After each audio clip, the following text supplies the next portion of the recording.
Well, on that same note, we report all too often on the car crashes that happen due to distracted or impaired driving. Today, students at the University of Maine at Fort Kent learned firsthand about the dangers of these types of driving. News Source 8's Katie Zerilli reports. Watch out, car. A crash course in every sense of the word. Using this virtual simulator, students at the University of Maine at Fort Kent are getting a sense of the dangers of distracted driving and driving under the influence. I was swerving everywhere and I hit a car head on. Continue straight.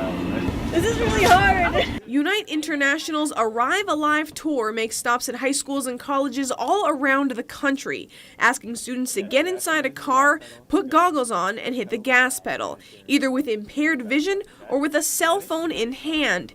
It's the closest these students can get to a dangerous situation on the road without actually being in one. There's a lot of fatalities, a lot of accidents caused by not only drunk driving, but also texting and driving. And texting and driving is actually becoming more of an issue than drinking and driving. Already text and drive? Sometimes.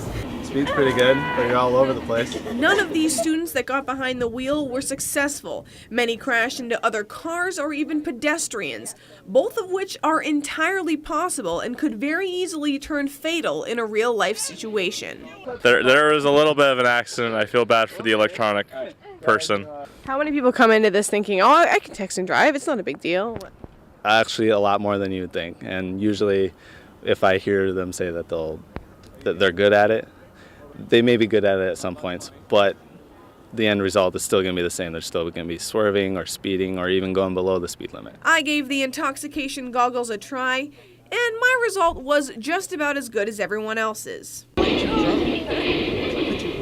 went right into the turning lane. I feel like I've learned a lot about what some of my friends might act like if they ever get behind the wheel.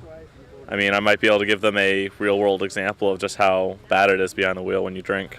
Important lessons for these students to learn now so they never have to learn them the hard way. Katie Zerilli, News Source 8.